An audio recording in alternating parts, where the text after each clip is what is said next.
Welcome to the Psych Central Show, where each episode presents an in-depth look at issues from the field of psychology and mental health, with host Gabe Howard and co-host Vincent M. Wales. Hello everyone, and welcome to this week's episode of the Psych Central Show podcast. My name is Gabe Howard, and I'm here with my fellow host, Vincent M. Wales. And today, Vince and I will be talking to Erika Nielsen, who is the author of Sound Mind, My Bipolar Journey from Chaos to Composure. She is a professional cellist and a writer who lives in Toronto, which is in Canada. Erika, welcome to the show. Thank you so much, Gabe and Vince. It's such an honor to be here. We're honored glad to have you. Thank you. So, Erika, first I want to say that, holy cow, I envy you for being a professional musician. That had been a dream of mine as a young man and didn't quite hit it. I think it's a common story for so many people, but, and then some of us were able to stick with it, and that's what I do for a living. Yeah. Well, it's very cool. And you were in your late 20s when you were diagnosed as bipolar, correct? So I was diagnosed in my late 20s, and it seems to be a pretty common story for those with bipolar disorder to be diagnosed in their late 20s. So I assume that by the time you were diagnosed, you were well into your musical career, is that right? Yes, I was. So in Sound Mind, which is a unique book in that it's both a part memoir and a part self-care manual. The first section tells my story about growing up in a musical household, becoming a professional musician, a professional cellist, and along the way, I share the symptoms I had that led to my diagnosis of type 1 bipolar disorder. In the second section of Sound Mind, I outline all of the habits I had to change, the self-care steps, and the tools I used to achieve stability. Well, that is really very cool. Obviously we don't want you to read the book on the show because we only have, 20 some minutes, but what were some of the symptoms that led to your diagnosis? Well, bipolar disorder often first presents as major depression in, for example, teenagers. I think I can look back and even see symptoms within my childhood in terms of not sleeping well, kind of aggression that I would hold in, and I had tumultuous teen depression. On the outside, I was cheerful and bubbly and artistic and outgoing, but behind closed doors, my self-worth felt like zero. I very, very, very depressed. I felt wretched and worthless, and that I didn't deserve my talents or my privileges. I very sadly, culminated in a suicide attempt, and I was suicidal for a long time. And at the time, the people around me, my family, my community would tell me, "Oh, yep, you're perfectly normal ups and downs. This is what teenagers experience." And I believed them, but, I had this haunting suspicion for years, a decade leading up to my real diagnosis, that there was something more going on. I just knew in my heart, it's not normal to want to take your own life. It's not normal to be this depressed. Now, I'm telling you, the symptoms I noticed when I was growing up were depressive symptoms. That's all I noticed. So fast forward for my teen years. Throughout my 20s, I had always seen a therapist because, again, I suspected that the symptoms I experienced as a teenager with depression, there was something more to it. It wasn't quite right. So I saw a therapist throughout my 20s, thinking I was just taking care of my childhood issues and getting ready for a normal adulthood. And, and then I got married at age 27, and a month after my wedding, I was just totally high as a kite. My career was rocking. I was starting a new chapter. I was frantically cleaning my house, and I decided, you know what? I am going to find out once and for all what those teen depressions were all about. I'm going to go to the doctor. I'm going to get myself a professional diagnosis and a psychiatric analysis, and they're going to pat me on the back, tell me what my family and everyone had told me for years, that I'm completely normal, or I have a very boring condition like mild social anxiety or 21st century syndrome. And I'm going to walk out of there feeling amazing. Well, spoiler alert, that's not what happened when I got that psychiatric assessment. It's interesting what you said, that the depression you realized was abnormal, but it sounds like you didn't notice the mania at all. And that's very common. Mania feels good. Speaking as a fellow person who lives with bipolar disorder, it's like, I feel great. Yeah, I'm going to run to the doctor because I feel great. That doesn't... I know. I know. Like, I had no idea what mania was. And I think that's a really common story. I thought I was just me. And what being awesome me was, it meant I felt amazing most of the time. And I had flights of creative ideas because I'm a musician, I'm an artist, I like to write. That's who I am. I don't really sleep all that well. Closing my eyes and feeling like I'm watching TV channels flicker and with background music, that's what sleeping feels like to me. I don't know any different. Am I hypersexual? Absolutely. I'm off of this and that guy. And so my symptoms of mania, they were presented to me as symptoms, and it was complete news to me. It was the shock of my life when the psychiatrist suggested that at least a few periods of my life were actually manic episodes and not just me being me. How did you react to that? What did you say to the doctor? You say, no, that was just me. I was in complete disbelief, denial. Without even knowing it, I already had stigma towards mental illness. The day that I was diagnosed with a mental illness, my stigma came up. The image that came to mind were vagrant people on the street, teens yelling at each other, homeless people. It was really, really, I'm ashamed to say what I thought bipolar was. And I had to do a lot of research to learn about this condition that I was told I had. It took me a long time to come to terms with what bipolar disorder was and learning about it. It's a lot to take in for anybody. Yeah. All of a sudden, I went from being a widely successful professional cellist and teacher and artist, and I thought my life was rocking. I was a newlywed, and all of a sudden, I became a person with a mental illness overnight. That has to be shocking, yes. Getting back to the musical aspect of your life, a lot of creative people, whether it's in music or writing or what have you, have been known to, or at least were believed to, have been mentally ill in some capacity. Do you feel there's any connection with your creativity and your mental illness? I want to answer that in kind of two ways. As I mentioned before, so when I was first diagnosed and learning about mania, I assumed that my mania was the essence of what made me who I was as an artist, and that mania was solely responsible for my creative spirit and my flights of ideas. I was resistant to taking medication because I remembered feeling flattened back in my teens. I had taken some SSRI for depression, and that made me feel really, really flat.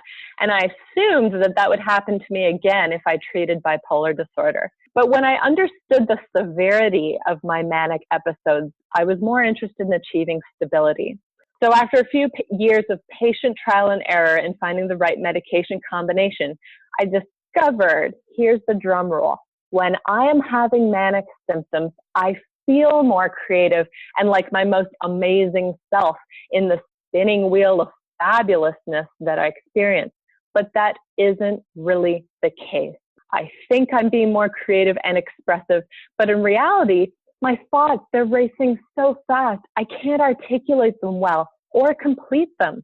I'm too frenetic to complete the tasks I start, and I do not accomplish more. And with very few exceptions, I'm not a better version of myself. It just feels that way. And I came up with this sentence that I think really sums up mania and the illusion that it is. Mania masquerades as creativity in the same way that lust masquerades as true, lasting love. It's a chemical reaction within our brain, and it's a seductive illusion. That's fantastic. I realized I'm just as creative when I am stable because that is who I am. I'm a creative, artistic, colorful person. And now that I've treated my condition, I'm able to actually complete the tasks and ideas that I start, and I can follow my projects to fruition. And isn't that really the key? I know what you mean about getting all of those great ideas at 3 a.m. Of course. About thinking of a billion ways to solve all of my problems, your problems, the world problems. I even throw in some of Vince's problems. Sure. But I have absolutely no ability to take it from idea to fruition. It's, let's talk about being a cellist for a moment. Would you say that it was difficult to practice when you were manic? Because I imagine, and I'm just going by a stereotype here, to be a professional cellist, you probably practiced hours a day. Oh, yeah, absolutely, hours a day. And no doubt bipolar affected my playing as a musician. Yeah, I can't imagine sitting still for hours a day to accomplish anything during both major depression and or a major hypomanic or manic episode. So that in and of itself should prove to all of our listeners that, yeah, mania is not awesome. We're going to step away to hear from our sponsor, and we'll be right back.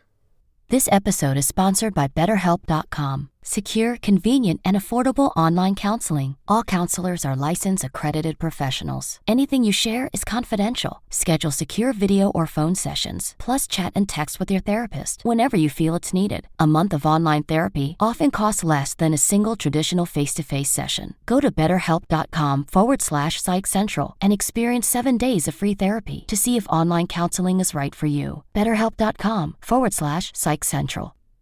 Welcome back, everyone. We're here with Erika Nielsen, author of Sound Mind, My Bipolar Journey from Chaos to Composure. When I was living with untreated bipolar disorder, before I knew I had it, I suffered from major performance anxiety, destructive and ruminating thoughts, mostly about my worthiness and ability.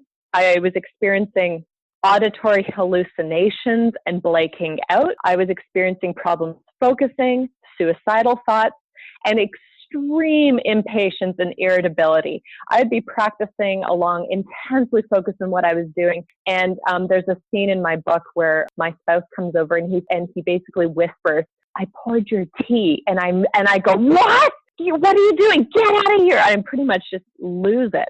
This irritability was constant for me. And then sleeping poorly made all of the above symptoms even worse, and vice versa. So I thought all of this was just a part of being a performer and an artist and having an artistic personality. Or I thought it was a sign that if I got performance anxiety, maybe I didn't deserve to be a musician, or maybe I shouldn't be a musician. I didn't even realize how exhausting it was to live in my brain until I finally got my diagnosis and found the right treatment.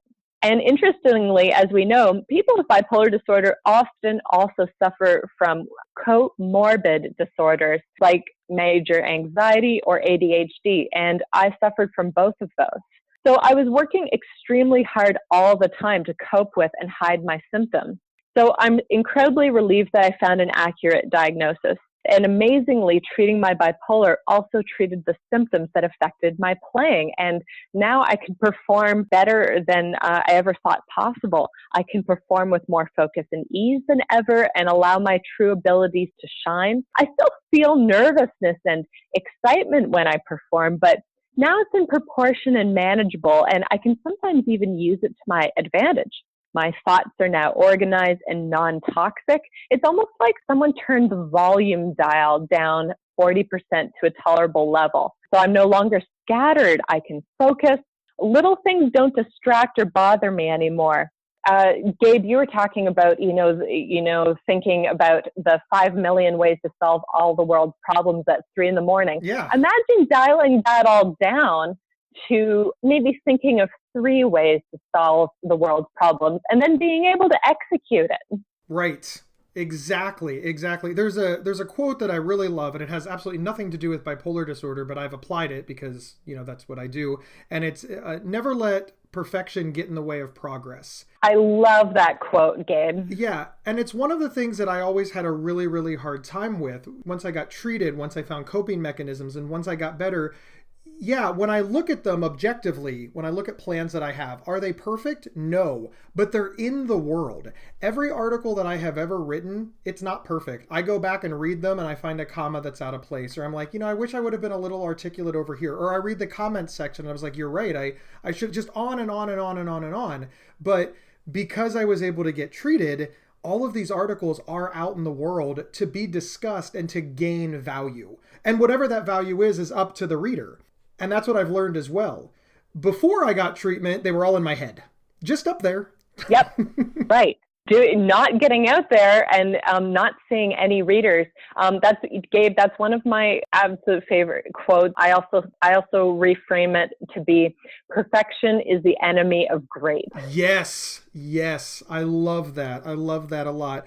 I want to switch gears for a moment. And one of the examples that I always use in every speech that I give about living with bipolar disorder is, I take medication for bipolar disorder, and I tell people that, there are side effects. There's most commonly sexual side effects. There's other types of side effects. And I say, but, I had to find the right medication that worked for me. And I always say, for example, one of my medications gives me a slight tremor, but hey, I'm not a professional musician, so I don't care. Right.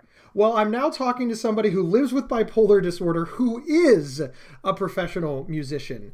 Was this difficult for you? Because a slight tremor is very common in many of the bipolar medications. That's a great question, Gabe. As I mentioned, it took me 2 years to find the right medication that works for me, the right cocktail, as some people call it. For some people, they're still on that path, and it's taken them even longer.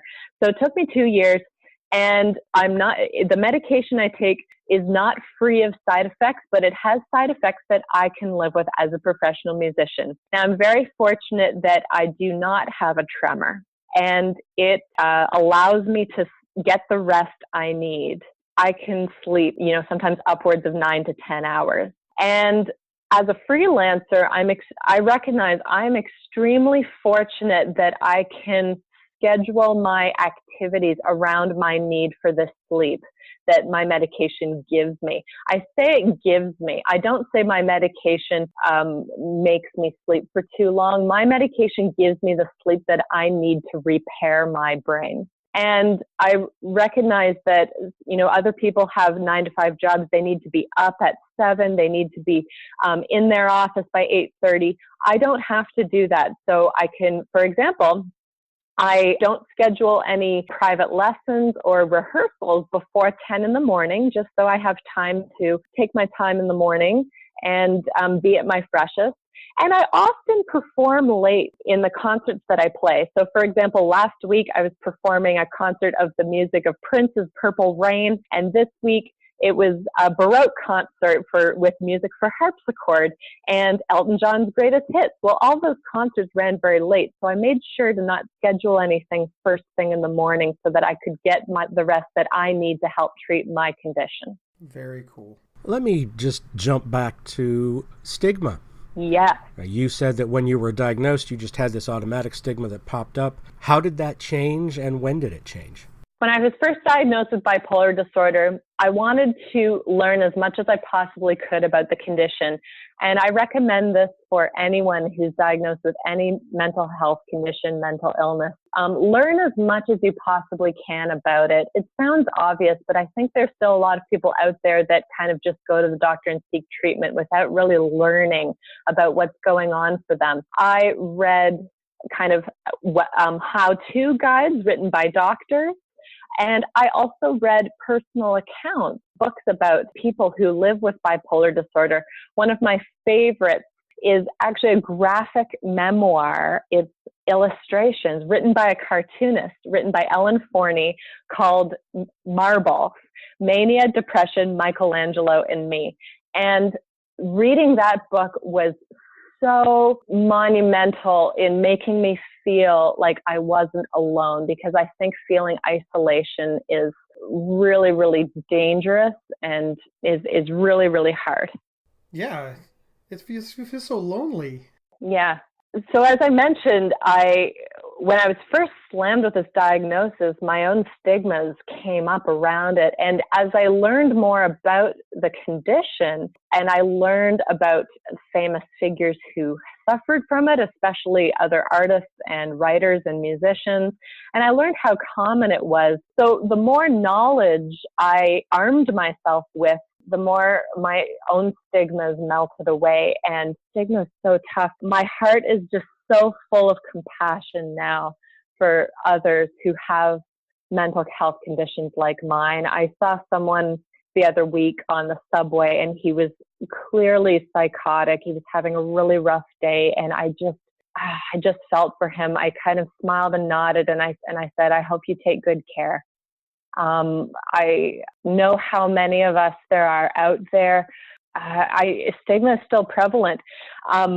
While we're starting to have conversations about depression and anxiety and self-care, and it's becoming conversational, I think the two biggies, bipolar and schizophrenia, a lot of people aren't ready to touch yet, and I'm hoping to help change that.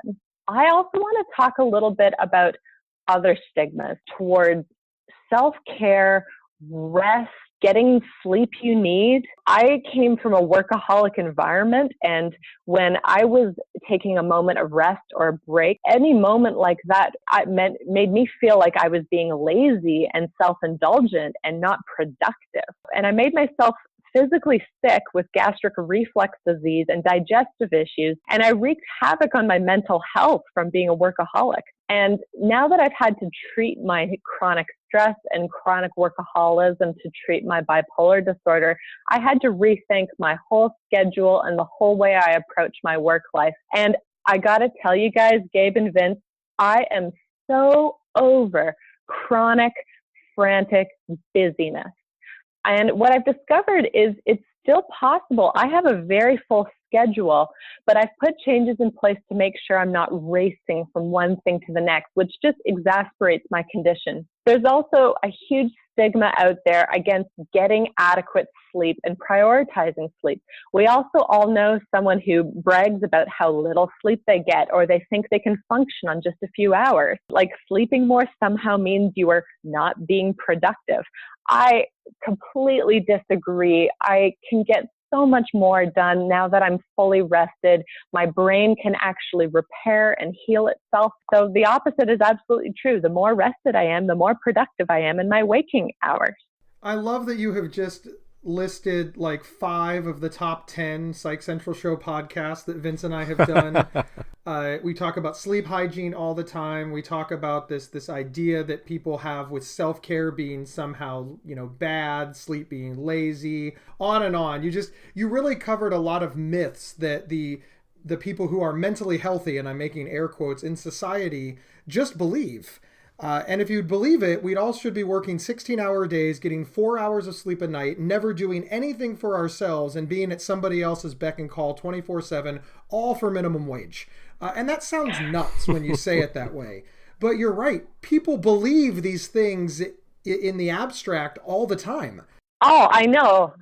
It's fascinating to me. So thank you. It's totally fascinating to me too. And something really cool, as I've come out with my condition, with my book all about it, which includes the self-care steps that I took towards stability, a lot of friends and family have been reading the book, and they're noticing that the self-care steps I took are useful for them, or for their friend who has anxiety, or for the other friend who has schizophrenia. The self-care that we need as people with mental health conditions, everybody can benefit from following them. I know. Mm-hmm. Imagine that everybody has a brain that everybody should take care of. Wow. I wonder if other people know about this. I mean, North American workaholism I think is making us all sick. I completely agree. I agree too. One of the things that you didn't specifically mention, at least I don't think you did, is that it's hard to go through this all on your own. We do need a support network. So I know you're married. Tell me about the role your spouse has played in supporting you throughout all this.